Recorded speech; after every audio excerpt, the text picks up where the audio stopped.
delighted to introduce today's presenters. Nancy Sarah Foster is currently the ARC Director and IES for the Cadillac campus. Through her previous roles as Dean and CAO, she has a wealth of involvement in the faculty growth evaluation process. And our other presenter, Cindy Van Giesen. Currently, Cindy is the IES for the Jackson campus. Like Nancy, Cindy also was a Dean and CAO, and through these roles, she also comes to this conversation with an abundance of experience in the coaching and evaluating of faculty. What I would like to do now is turn this over to Nancy to begin the presentation. How far down the list are you, Nancy? I don't see you. Well, on my list, I'm on the top. Well, on my list, you're way at the bottom, so let me move my little thing down at the bottom. Well, thank you, Allison. I really appreciate that introduction. That was far nicer than I was anticipating. Join the conference. As Allison mentioned earlier, this is the first of many of these particular sessions that we're going to be offering.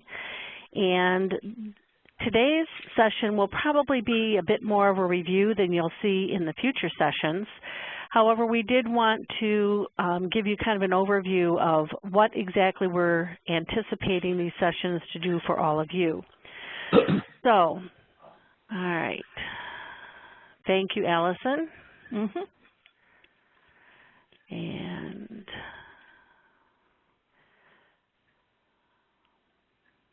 can all of you see my desktop with the presentation? Yeah. Yes. Excellent, thank you. Okay, as Allison said, we are, Cindy and I are the instructional effectiveness specialists from the Cadillac and Jackson campuses, and we had a small subgroup of the IES group that came up with the idea of providing this evaluator training to go beyond just the actual process of doing the observations and filling out the paperwork and having the conversations with faculty, to be a little bit deeper so that we can help everyone learn how they can have conversations with their faculty, how they can provide support and resources for their faculty. So today's presentation is kind of an overview and the start of that process. Has joined the conference.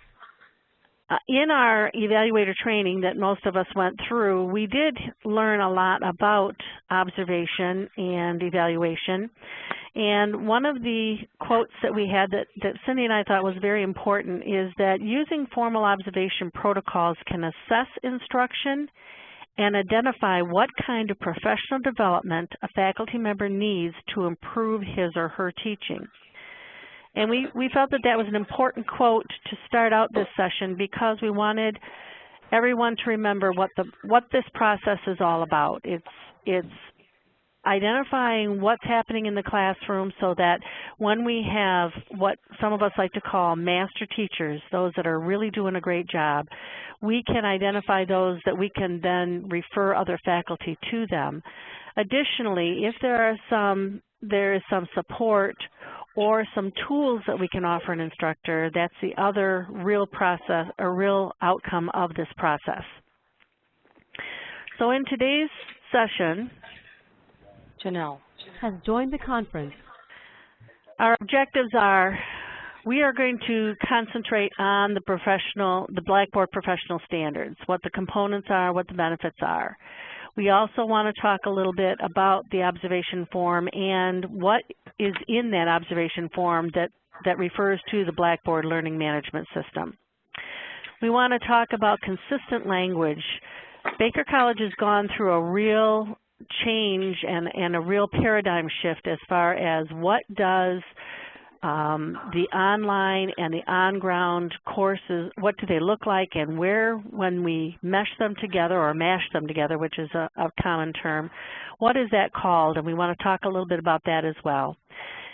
And then, and probably the most important part of this particular session is, when we are doing an evaluation on a faculty member or an observation of a new faculty member, and we go out and look at their use of the Blackboard learning management system and the professional expectations that have been set forth, how do we look at those with an evaluative eye, and what is it we're looking for?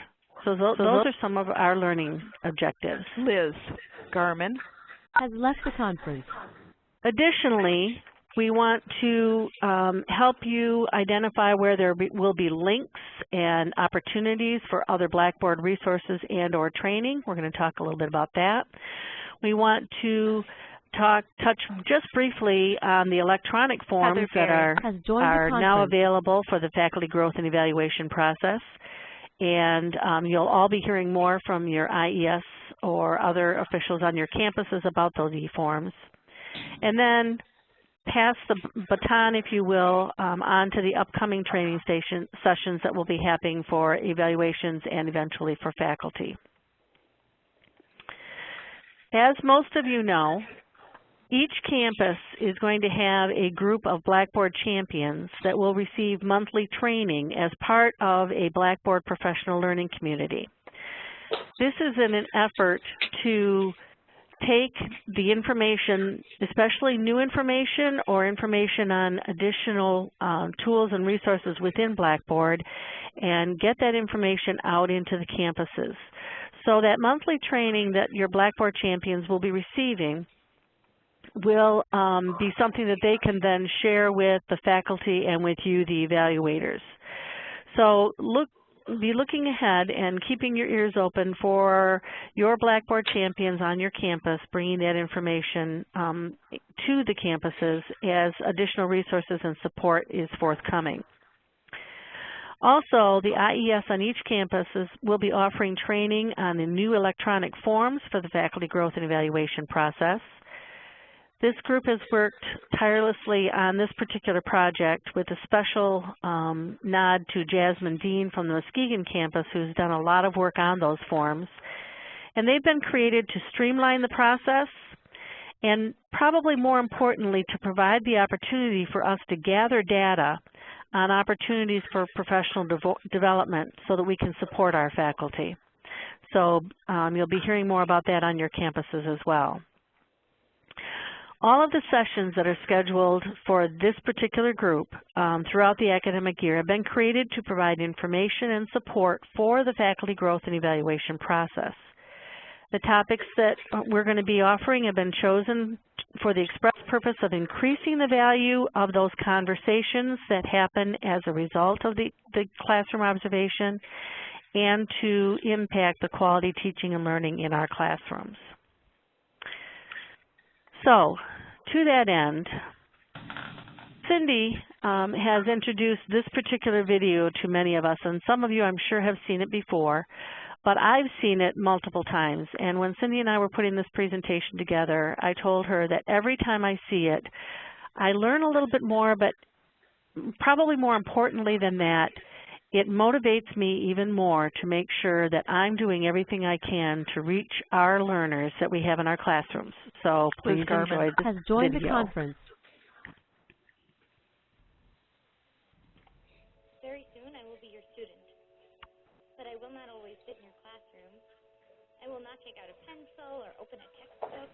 You grew up with books. I read from a laptop, an iPad, a phone. I use a keyboard more than a pen. I'm a digital native, an active learner. Why carry just a textbook when my iPad connects me to the world? I want to know things all the time, and right away. Maybe the best pair of shoes, or where to hike the Himalayas. To learn, I look online, because the classroom isn't enough for me. Not when I can see faces, hear voices, and chat with people on the other side of the world. I want to learn about Chinese history from someone in Beijing. My school has to keep up with me, not the other way around. I have more and more choices.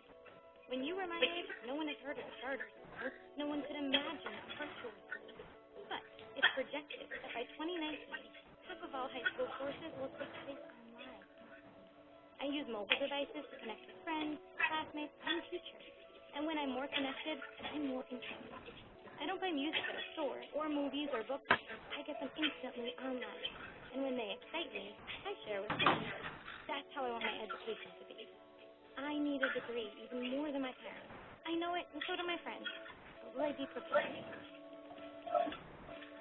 Public grade schools are under huge budget pressures, and traditional college is increasingly unaffordable. I don't want such debt. I can do a book best choice for cool shoes. Rest assured I'll find the best choice of education, like 2-year institutions and online courses where students like me have grown to be 6 million strong. And when I'm older, I want to keep learning. Do you recognize me? Very soon, I will be changing the world. But I need you. If you're ready to help me, I'll find you. But it's your challenge to keep up with me. I'm a digital native, an active learner. Listen to me. Help me. Together, we can create the future.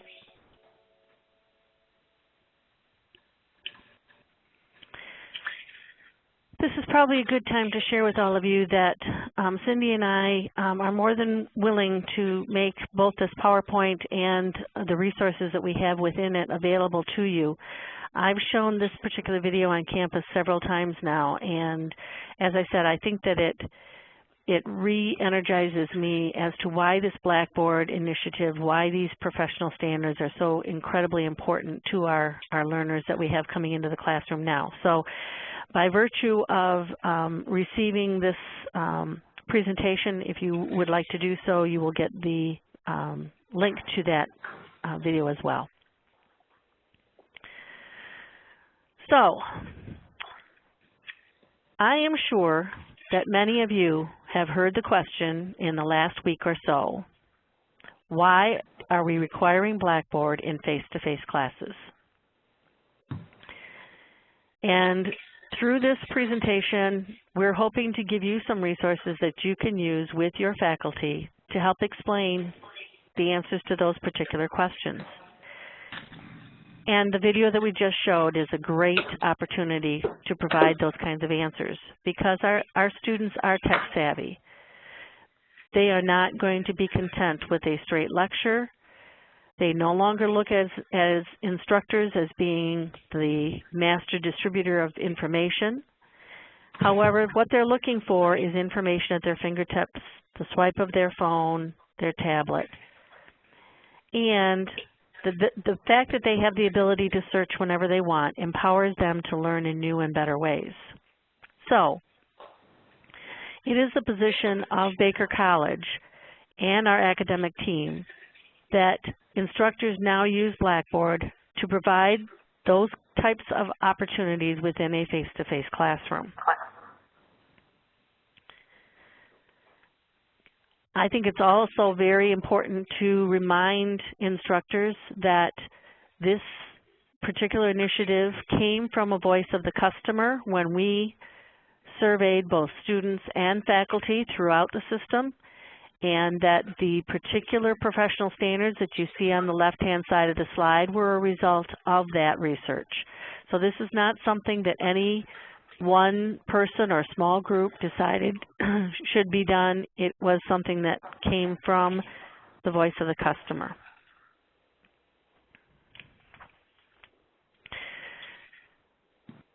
I don't know that we need to go into much discussion about the different components of the Blackboard professional standards. I know you have all seen and heard them, but I would recommend that if you have questions about any of these or need support in answering questions from your faculty about why this particular component is required, that you go to your IES or your Chief Academic Officer, Vice President for Academics, because they can certainly help you answer those questions and provide the background behind the particular decisions that were made. And long before the small Six Sigma group started this project, we had the faculty growth and evaluation process. And the use of Blackboard and technology had already been infused into the faculty growth and evaluation process by the system-wide group that had come up with what quality teaching looks like. So all of those things together, we believe, will help you explain to your faculty why the professional standards are so important to our students. I just referred to the fact that that Blackboard and the learning management system is referred to several times in the faculty growth and evaluation process, and that e-forms were going to be available. They will be available in the Google Drive moving forward. And again, if you have questions or have any concerns about that process, please feel free to contact your instructional effectiveness specialist. I did want to bring to your attention, however, that in 3 of the 4 categories on the faculty growth and evaluation or the faculty observation form, the learning management system or Blackboard are referred to. In planning and preparation, we talk about developing a robust set of supplemental course materials that are available through the learning management system. Under learning environment, the form states that the instructor uses available instructional technology to create a sustained system of engagement extending beyond the physical classroom. And I think we can offer our faculty members several options along those lines. And then under learning facilitation, that we provide diverse learning opportunities, that we sustain student engagement with course materials across the week of instruction, which is similar to the one that I mentioned before, and that the discussion boards provide an opportunity to engage students in critical consideration of critical course content, and that it gives them an opportunity to critically think and problem solve. So those are all statements that came right out of our faculty observation form, and so we wanted to make sure that you all were aware of those. At this time, I'm going to attempt to turn this over to Cindy. So give me just a moment to find my... And while you're doing that, I just want to remind everyone to take notes of questions or discussion points that you might have, and Cindy and Nancy will allow us the time frame and opportunity at the end to field and discuss anything that seems salient to you. So if you'll just hang on to those and jot them down.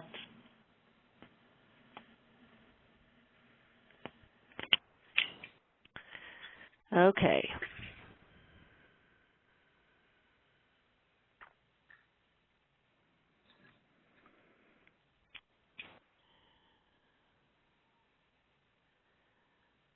Can you hear me, Nancy? I can, and you're on. Okay. So, bear with me, folks. How do I get my... Can you see that? Can you see my board? No. No, go to share at the top, my desktop. Share my desktop. Okay, just... You can choose screen 1 or 2. Quick, oh, share. Gotcha. I got it. Okay. And I'm getting... Cindy. Pardon? Good job. You did it. Okay, good. Yay. Okay, everyone. So, moving forward, one of the most important things that we need to discuss today is consistent language. We found that as we were implementing and developing that faculty growth and evaluation plan, common language was very important as we moved through the training. And as Nancy mentioned earlier, Baker has gone through lots of changes in terms of the various kinds of course delivery methods. So now that we're all on the same page, literally, of course, face-to-face is the very traditional classroom, an instructor with students, right? As technology came about and developed further and further, we were able to conduct web-enhanced on-ground courses. So since we deliver this both on-ground and online, that common language still is very, very much important in understanding, especially for evaluators as you work with and coach your instructors. Cindy, I don't think we can see your PowerPoint yet.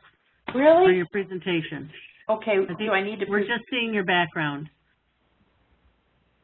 You're seeing this... Okay. I actually thought it was a relaxation method, but sorry. Okay, sorry. So... it's possible you chose the wrong monitor? Yeah, I did. A second.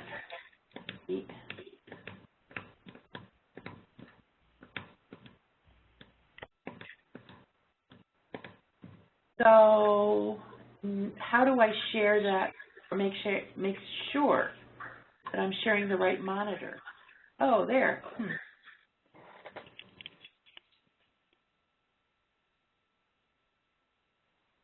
If you choose the monitor, it'll give you a red number on that particular monitor. Say that again, Nancy. I'm sorry, what? When it asks you to choose a monitor, if you look at your monitors, it'll put a red number on the monitor that you're looking at, that you're choosing.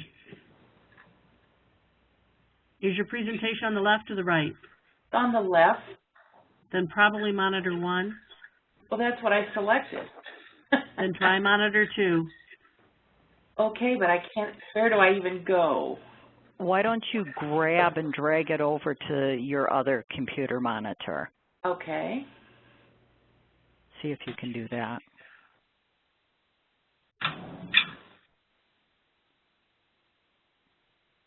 While Cindy's getting that going, there she goes. I was just going to say. All right. Is that better? Can you see it? Yes, definitely. All right.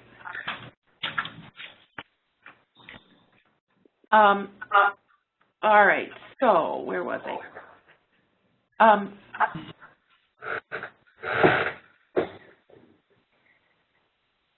In your role as an evaluator, using that common, consistent language not only clarifies but educates and reinforces the significant instructional methods that we use at Baker and that are relevant for today's society. And as you saw in that short little video, we have digital learners who basically we are chasing.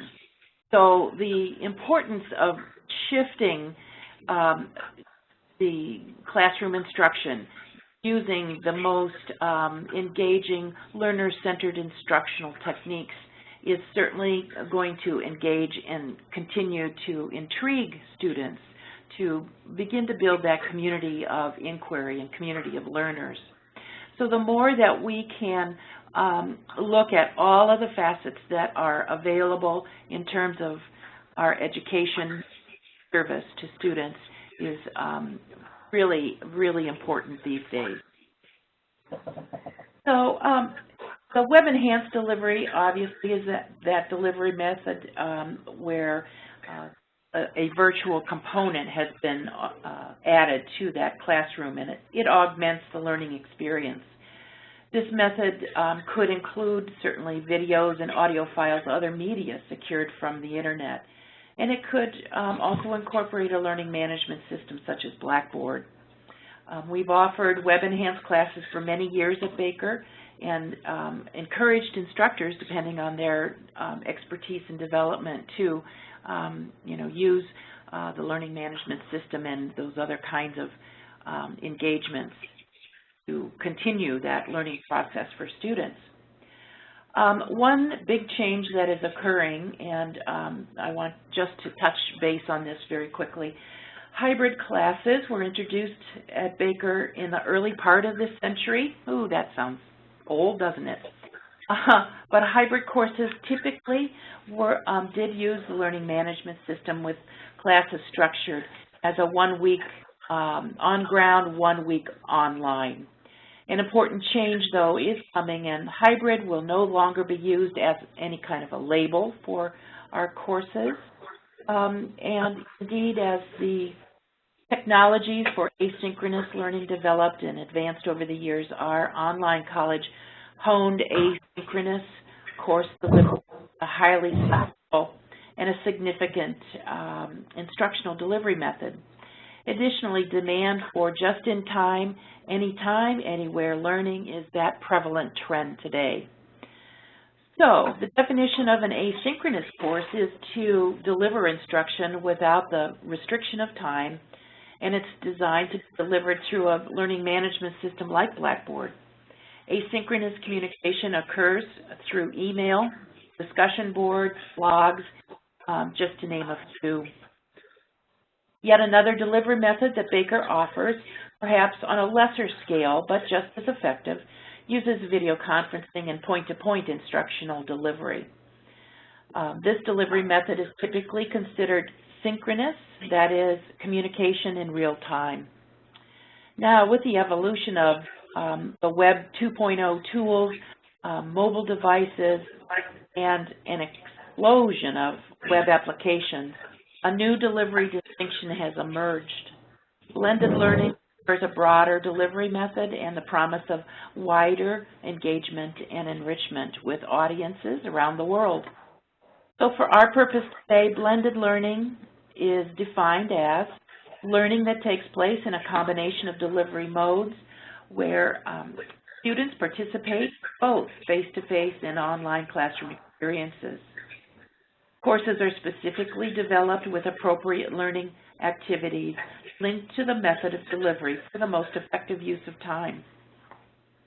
Since the mid-2000s, researchers such as Bonk and Graham and Vaughn and Garrison, 2006, have noted strong and growing interest in that blended learning method, which melds the advantages of both face-to-face classroom discourse and the reflective written communication from the online environment.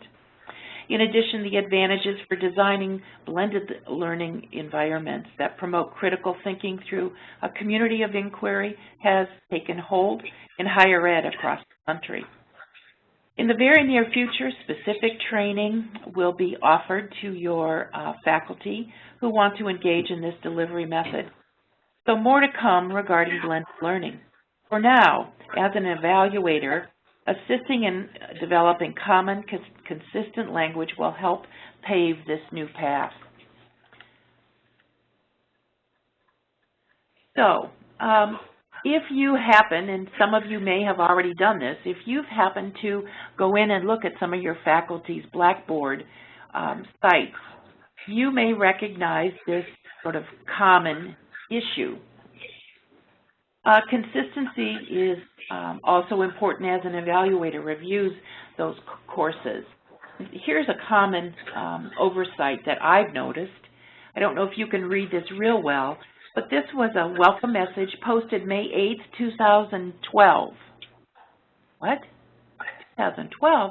Well, as you read through this, this was a welcome that is a template that I believe Barb Stallcup may have provided as a template.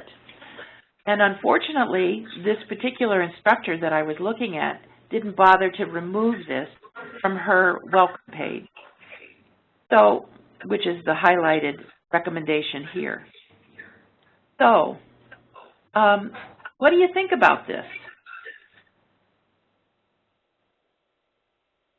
These are the reasons that the committee that worked on the professional standards decided that, okay, we do need to make sure that there are effective standards.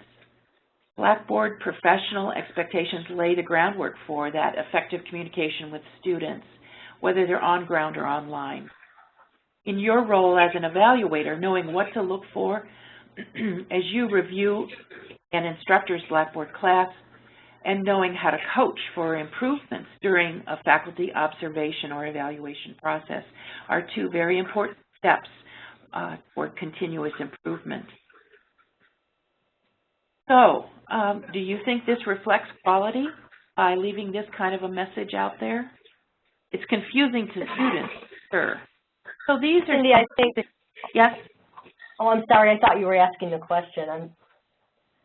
You said, you know, is this good? Of course it's not. I think what happens often, and I think it's a reminder that for all of us, is that we need to proofread carefully and make sure those dates are corrected and are up to date, because it is confusing. And then the other piece is that sometimes the students will blow it off if they think it's 2 or 3 years old, or in this example. But I think it is important to make sure that I think in the past, and a lot of us, as we went through college, we would receive syllabi that had been used over and over and over and over again, and those days are over. I mean, things change on a weekly basis. So I think, you know, a reminder to make sure everything is up to date, relevant, and carefully proofread.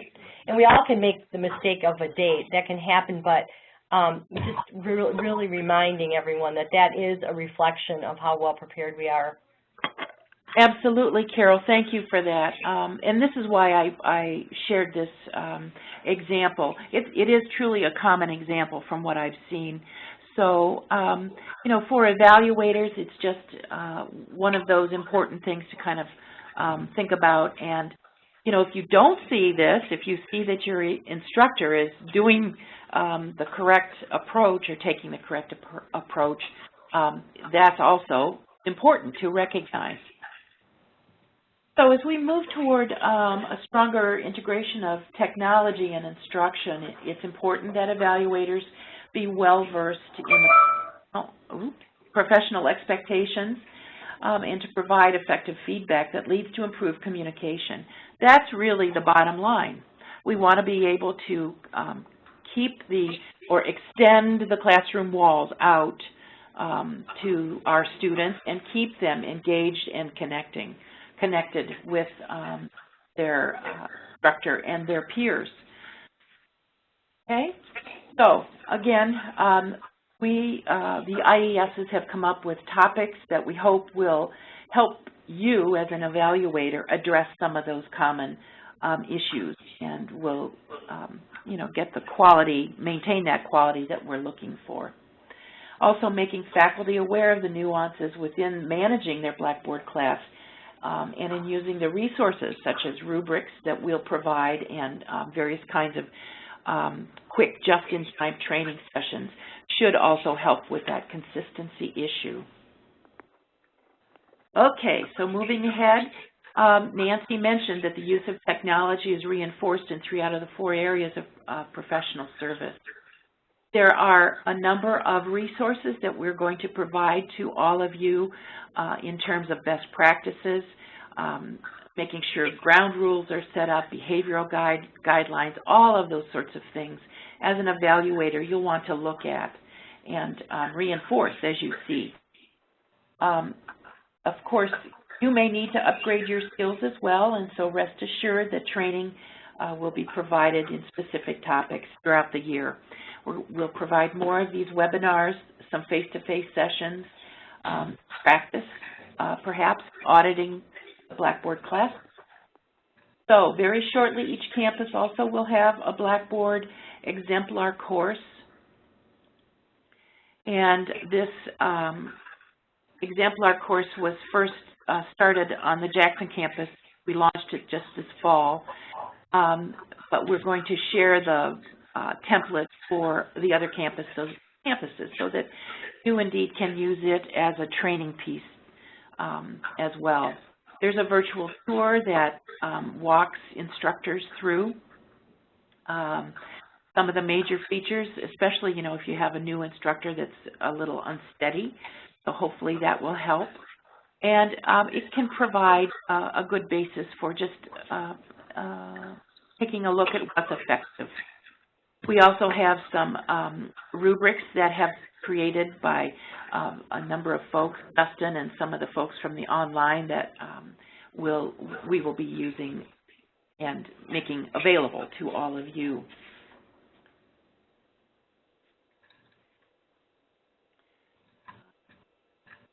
Here's just a sample of what that announcement page looks like for the exemplar course. So one question that I'd like to ask the audience very quickly, if any of you have done those Blackboard audits, have you found good examples on your campus? Anybody want to share?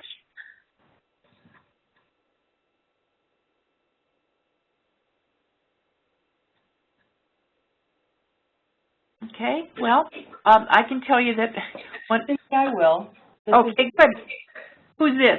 Janelle. Okay, Janelle, go. what I found when I did it the first time is that people that had been teaching the hybrid courses, that frequently their Blackboard was much more developed, and the announcements and things were just things that they needed to add on, versus people that had not used Blackboard very often. So I think part of it, and the same thing with the UBD course, at least have been familiar in using Blackboard, it was easier for them to then adjust to what additional things we were asking. Yes. One thing that I found, and maybe you all have, the more people get in and work with Blackboard, the easier they see it, and typically they are interested in adding a few more features. We have one instructor on this campus who has now taken a step further. She does a wonderful job with the discussion board, but what she's done is now assign each student a moderator role for that discussion board. And it's gotten to the point where the students are fighting over their wanting to be that moderator for the discussion board. So it's absolutely a very strong tool that can engage and certainly develop those student skills. And I just love that idea, so I wanted to share that with you. Okay, so we've referred to a number of Blackboard trainings and resources. Here are some links that you as evaluators should take note of. The EdTech group has a wonderful set of guides and short videos and tutorials that can help as you begin to look at some of the Blackboard sites that your instructors have. Blackboard also has its own help online at www.blackboard.com. And if you will direct your instructors to the very bottom of the navigation pane in their own Blackboard site, there are some wonderful videos for instructors that are available, and then just online material that they can take a little more time to study and learn more about how to use those various tools. Our ET&L website is constantly adding to, and I think Allison will confirm this with us in a few minutes, that these recorded webinars will be housed on the web page as well. Is that correct, Allison? Yes, it is. Okay, terrific. And as I mentioned earlier, the Blackboard Exemplar course will be available if any of the campuses want to use that as a training. Okay. So, upcoming training, there are, as I mentioned, there are specific webinars for evaluators and for faculty. A calendar of events has been created by Lisa and shared with the Chief Academic Officers and the IESs on your campus. And so those calendar of events will be communicated to all of you, and we hope that you'll take advantage of the short videos and webinars, excuse me. Some campuses will be doing face-to-face sessions as well. So you just need to check that IES on your campus for that information.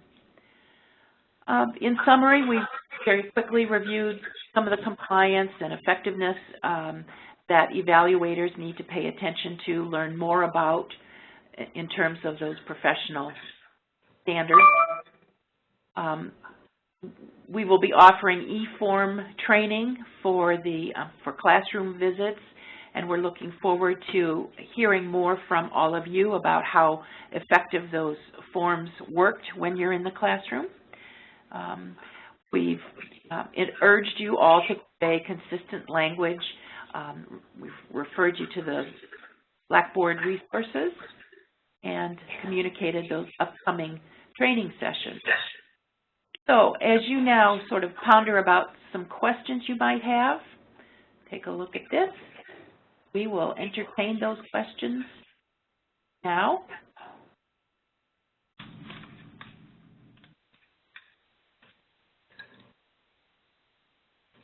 questions, concerns? Cindy, this is Janelle. Where will the e-forms actually be housed for the visits? I know we haven't done that yet, but... Yep, they're going to be in the Google Drive. Okay. So everyone will have access. And I can speak to that a little bit because everyone on this call, this is Lisa, by the way, everyone on this call, you're all an academic leader. You evaluate faculty, you support and coach them. And so, as Cindy and Nancy said, both, you know, your IES, your local IES will be supporting you through training. But essentially, just I guess as a prelude, if you've not had this conversation, I know some of you have had it and you had it yesterday. But the idea, as Cindy said, is really about, you know, being able to gather some quality data and creating some efficiency with those forms. But yeah, so basically you'll have a campus folder in the Google Drive, and within that campus folder, you'll have your area that you oversee, and within that you'll have the links to your e-forms, and you'll just reuse those forms again and again. But that's kind of the aspect. It's pretty easy once you get the training. You can walk through and play around. So I think it's something very exciting for us to take a couple steps forward with that process. But just, yeah, in the Google Drive. This is Heather Berry on Allen Park's campus. Hi, Heather. Yeah, I have just a couple quick things. For the common mistake that you brought up about the instructor announcement not being removed or changed by the instructor once the class becomes live. Uh-huh. Is it possible to just, is there a setting that you can use on that just to make it not be available as a default so that it just, the students wouldn't see it anyway in the first place? Well, it's still up to the instructor who has the Blackboard class to go in, and basically it can be deleted, or yes, it can be made unavailable, but the instructor still has to take the action. Oh, you know, so the point is to put the onus on the instructor then? Right. Okay. Yeah. Yes. You know what, Heather, that's a really good piece there. And so there's this Quality Matters is basically our rubric for our courses and what we include there, which is an internationally recognized protocol for courses that are offered online or use a learning management system like Blackboard. And basically one of those Quality Matters standards includes a welcome announcement. So when the student enters that environment, that aspect of the course, they see a welcome announcement. And so while that's a great idea, just like to make it so it's available, it is really on the onus of that faculty. They need to get in there and just customize it. I mean, at that point, all they need to do is like delete and then add their name and a few other things. We've tried to make it as easy as possible. But, you know, and so, yeah. Okay, I've just got one other question. Sure. I recently had the opportunity to teach the one of the Baker College 101 sessions that we're piloting as a new kind of online orientation for new students. And there were a lot of tasks in that would seem that instructors should know how to respond to. And I was wondering if it would be possible to make a Blackboard training shell where instructors could be enrolled and they would be given a kind of a similar set of tasks to what our students had to do, except that they would do the instructor's part of it. So there could be assignments already created in the Blackboard shell that an instructor would have to go in and grade, discussion board already created in the Blackboard shell that an instructor would have to go in and maybe make a new forum or grade threads, something like that. Is there some kind of way that we could create that so that instructors could have that opportunity to do some hands-on stuff with the Blackboard shell training class before they got into their own Blackboard shell? So that's a great suggestion. Lisa? Yeah, you know what, Heather, and I'm just going to give everyone a little bit of background if you've not been in the circles of these conversations with Baker College 101 or BC 101. So yes, Heather has had that opportunity. She's one of our early facilitators that we've asked to lead that charge. But that course, just for your background information, is really to immerse our students in this technology, the technologies that will be relevant to them to help them be successful. But you're right, Heather, what we're doing is, in some ways, we're creating an uneven dynamic, in which case some of these students might be more prepared than our faculty are. And so I love the idea of creating a course that would mirror what the students are going through. In one piece, I think there's two threads to that. One is the IESs have put together an asynchronous Blackboard course for our new faculty that does much of what BC 101 does. And so for the new faculty that we're onboarding, we have that opportunity, and you can talk to your IES about that. But then I get what you're saying about all of our existing faculty and how can we help them if they wanted or they needed that, or if you wanted to direct them to participate in that as a result of coaching and mentoring. I think that's a great idea, and I'm jotting it down to take it back to our group to discuss further. I think that's doable in lots of different ways, Heather, so thank you for that suggestion. How about some other comments or questions, concerns that you have as an evaluator? I have a question. Chadwick Rowana from Allen Park. Hi. Hi. I'm just curious, is there any thought to, and kind of piggyback off what Heather was saying, in terms of, I had a situation where I hadn't as of yet changed the announcement, but because the students loaded early, one of my students did see it and comment on it. Is there any thought to having a mechanism where we know when students are loaded in or when our Blackboard is loaded? I know that's there under Solar System. We have load dates and things like that. But is there a way that perhaps we might have an email notification system that tells us your class is being loaded in Blackboard, you are now free to edit, or your students have now been loaded into Blackboard? Well, the standard is, Lisa, feel free, but I just was going to share that the standard is that now students are going to be loaded 9 days prior to the start of your class date. Yeah. You as an instructor has the capability of either making notices available to students or not through Blackboard options. Okay. But I get what you're saying. You're absolutely, Cindy, and I get what you're saying in terms of kind of an automated reminder or notice. You know what? I can talk to the individual who oversees our load process, and perhaps that might be something that can be generated automatically. But in the interim, and if it cannot, just make sure everyone and perhaps your faculty, so maybe you have maybe you do that for your faculty because you're all evaluators and you oversee faculty. Okay. That you put in your calendar as their supervisor that, on the 23 days prior to their receiving their shell, you could send out an automated reminder every quarter, 23 days, and say, hey, you have now access to your Blackboard shell. Yeah, that's a great idea, actually. And you set up a standard automatic reminder of, okay, and just as a reminder, your students will have access to your course, and you might do that 2 days in advance. And honestly, you might just decide, within your division or across your campus, you might just come up with 2 standard messages, and you might all agree to do that as academic leaders and supervisors of faculty. That would be a great system. Yeah, I think that would be actually very useful if we can coordinate that. I think I'd look into that. Just another addition, and I'll stop then. I just want to add in that, the announcements are a great opportunity to provide information. But I also see that it's also a great opportunity for us to provide messages outside of just the mechanics of the course, maybe, encouragement and things like that. And I think sometimes that's where I fail in my courses. I don't do enough of that. And just to share that, I want to kind of move forward in that progression to kind of do more with announcements. That's a wonderful suggestion, and I'll tell you that's one of the easiest ways that you can begin to build a relationship with your students, provide encouragement. Hey, we had a great face-to-face meeting.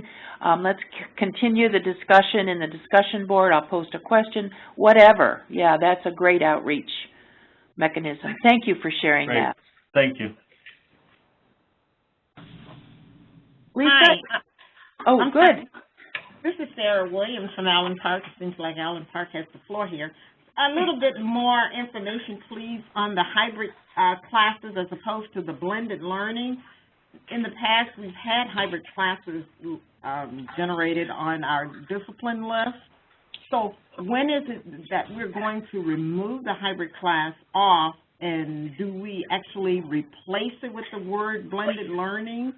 Or have you given thought to when this will be a publicly announced announcement for us to really do something, take action? Because I know we're just talking about it right now, but when do we physically need to remove the wording so we can be cohesive with our communication? Sarah, that's a great question. In fact, I need to give you like a stipend after this because I wanted to talk a little bit more about blended learning. So first of all, so it is public, in fact, in that we started the conversation today with all of you and certainly with your chief academic officers. So that really is going to be, in terms of how quickly you embrace that, that really will be your academic leadership will determine that in terms of your CAO, how the implementation is unfolded.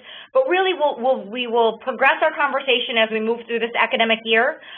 We have comprehensive training in place that will be rolled out here at the end of the month and available to all of you as a way to build your expertise, bolster your skill set as it relates to Blackboard in general, only because, again, you're in that coaching evaluative role.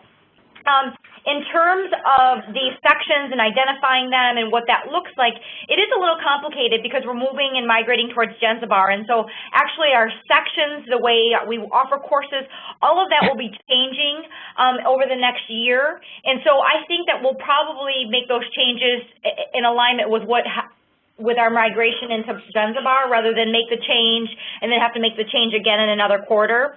So for now, they'll continue as status quo, Sarah.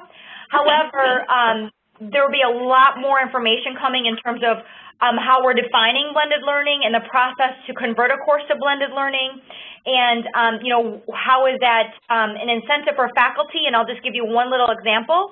Last year we had a lot of cancellations and closed campus days due to weather.